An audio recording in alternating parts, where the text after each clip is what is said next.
All right, so I got to ask you, growing up, who were some of your favorite players? Oh, my favorite player, starting at the top, was Ken Griffey Jr.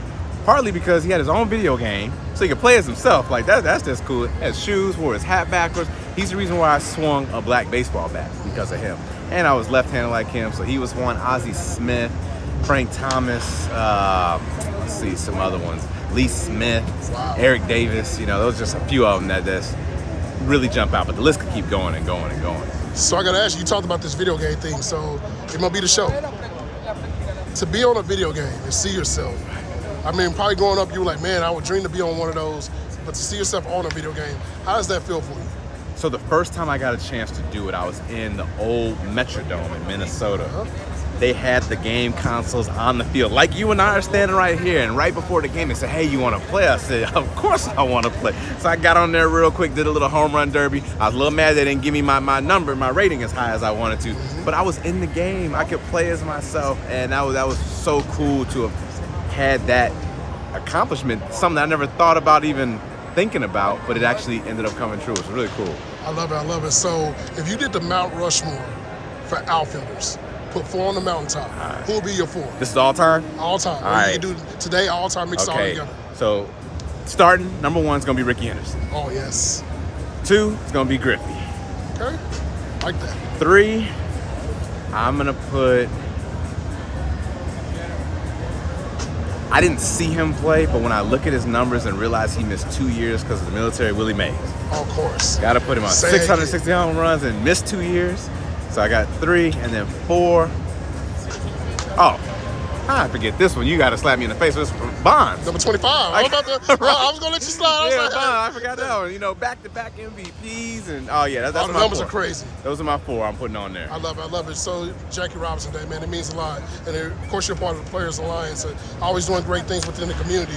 Can you talk about what it means to be black in baseball? Because me as a media member, a person that actually grew up in baseball, it's always great to see, you know, other black people as well out there, of our color out there. So how's it for you? Well, Jackie Robinson Day means so much more to the game than just the game itself. You know, this is somebody that not only broke the color barrier for black players, but for players from all ethnicities across the world. That's why the teams are so diversely put together right now. And when you get a chance to see individuals such as ourselves that look like each other, it makes it exciting. Go, wow, there's somebody that's doing media, there's somebody that's doing commentary, there's somebody that's coaching, there's somebody that's playing. I can strive to be that. And truly, seeing is believing. So with the Players Alliance, that's one of the things that we're really trying our best to push forward to. Unfortunately, we do have some very low numbers right now on field, coaching, front office, etc. But through the Players Alliance, with our owner committee, with our executive committee, we've been talking to them, we've been trying to just throw the ideas and come up with solutions, such as today, the reason why we're here in Houston, our Equip the Future, bringing 75 kids from the Houston area, not just all black kids, boys and girls, getting a chance to talk to players that have been in their position, providing them with equipment, making sure that that's not the reason that they don't get a chance to play, and continuing to keep pushing them moving forward are just some of the many things that we're trying to do to help get to what Jackie's dream was, diversity and inclusion for all. I love it, love it. 2 more questions. So, WBC, I'm pretty sure you as a former player, even now as a fan, to watch the game, to see what Trout and Ohtani did, it was almost like a baseball movie.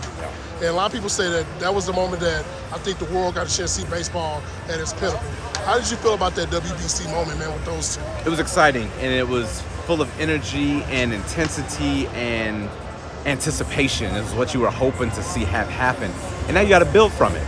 I think they're going to do it again in 3 years, and then we got to continue to keep it hype. Let's open it up to more countries that are playing it. Now, I've seen that they're starting to do baseball in Poland, baseball in Bhutan, baseball in other parts of the world. I'm not saying they can compete on that stage, but if we open it up, this could be the truly world sport if you get a chance to get everybody an opportunity to play it. And it's accessible. One of the things I've always talked about when I promoted the game was you don't have to be the tallest, you don't have to be the biggest, you don't have to be the strongest or the fastest to be successful at this game.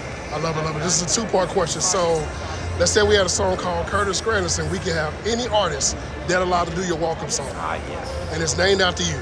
Who do you want to do your welcome song? Well, mine's gonna be a group. I'm gonna have Outkast do mine. Course. You know, Andre and Big Boy. You know, that's gonna do it. I don't care where I'm playing. And what I'm gonna do, I'm gonna get real close with my GM and my owner, and I'm gonna have them come here and perform it on top of the dugout. every time I come out to bat. And I'm going to bring that wrestling theme to it. I'm going to have the flames going up at the dugout when I come up. Every time, I don't care what the score is. We could be up 10, down 10, but the sparks are going to fly, and then Andre's going to get on, and Big Boy's going to get on. And I'm going to go up there and hopefully try to get a hit. I love it, love it. So, last question. So, Curtis Granderson had to put together the perfect outfield. And, of course, you're in that outfield. You need 2 more guys out there with you all time. Who's going to be up there in the outfield with you?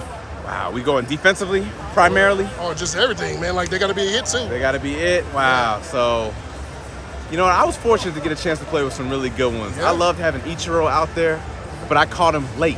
Yeah. I would have loved to seen Ichiro early as a teammate. You know, I got a chance to play with him.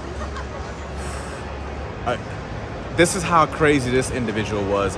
I had a guaranteed double, and I stopped because I was afraid of the arm I saw growing up, and that's Vlad Guerrero. Woo, right field. I would have been safe with no problem, but I was like, okay, I know he can throw really good. I'm just going to stop it first and make this a good thing. I love it. Well, Mr. Granderson, I appreciate your time. Always been a pleasure to Thank you. speak to you, man. You have a great day now. Thank you very much.